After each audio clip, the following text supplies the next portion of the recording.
All right, I'm here with Thomas Vanden. He's the Vice President of Nuterra.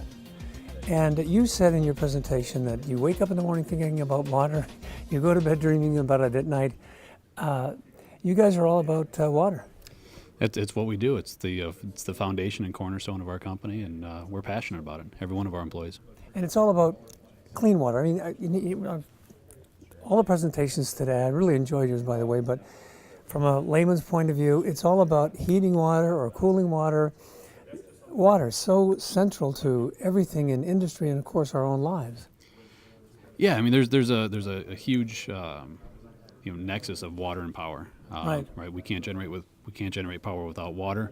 We can't make good water without power. So these things are all interlaced, and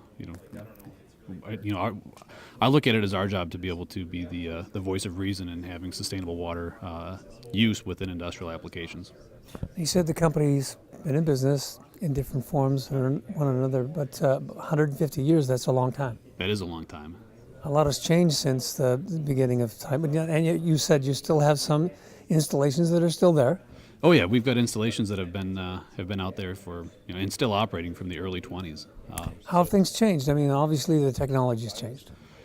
It has, but the integration of water and power has not changed. Steam generation came into play with the locomotive Right. a long time ago, and Right. is still the primary driver of generation of power. So, while a lot has changed on the technology front, the application is still there, and we've been at it for so long that again we wake up in the middle of the night thinking about it. There you go. We talk a lot about efficiency, responsibility. Certainly there's a lot of pressure on industry these days to operate more efficiently, more responsibly. You guys are part of that solution. Absolutely. We look at overall water management at a given plant as a tremendous opportunity. Not only for the plant but also the broader environment. Water recovery and water reuse is really the next phase of expansion in terms of thinking to minimize waste discharge and bring as much of that water back into the front end of the process is critical, especially in Western Canada here, where the reuse and recycle of water and minimization of abstraction of water has become a bigger and bigger part of doing industrial business. A lot going on here for you guys in northern Alberta with the tar sands, and you talked a lot about reverse osmosis. Has been around for quite a while, of course, but that's changing. The technologies are changing. You guys are improving on that. Talk about a little bit about that technology, perhaps, and how it's going to be applied here in the north. Well, that technology has been around for a surprisingly long time. As you mentioned, yeah. But what happens is the adoption rate is typically fairly slow. So we're seeing the adoption rate really pick up here in the last couple of years.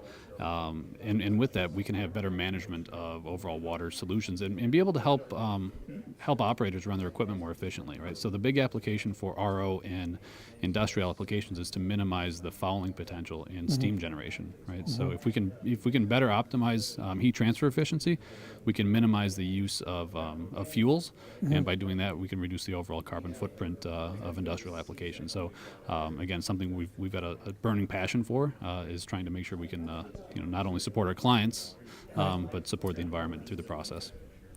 You ever wake up in the middle of the night with a great new idea? I do, and then I wake up. Well, you sound like you really love what you do. We do, and I'm not alone in that. Every one of our associates wakes up in the morning with the same vim and vigor. So, I feel blessed to be a part of an organization that's that aligned. Well, and I wanted to mention too that you're the chair of the American Boiler Manufacturers Association and the past chair of the International Water Conference. Care to comment on that? I'm actually That's commitment. That is commitment. I'm actually the chairman of the deaerator and water treatment section of the American Boiler Manufacturers Association. All right. So with that though, it's all about making sure that we're current, that we can work with the manufacturers of the boilers and the steam generating equipment to make sure that we're optimized for what their process requires. Right. And many times they are our customers. Right. Whether it's in the process or actually in the financial deal. So we're focused on making sure that we're aligned with making the best equipment, the best water that supports the longevity of their equipment. All right, one last question. We're here in Saskatoon. You're from Florida. You came a long way to be at this conference. Do you find this sort of thing valuable? I did. Some of the discussions that have come out as a result of this are great. There are a lot of questions out there that Just don't get it all online. You got to get together, folks, and have a meeting every now and then. it makes all the difference in the world. And being able to have some of the industry experts here is great feedback for us.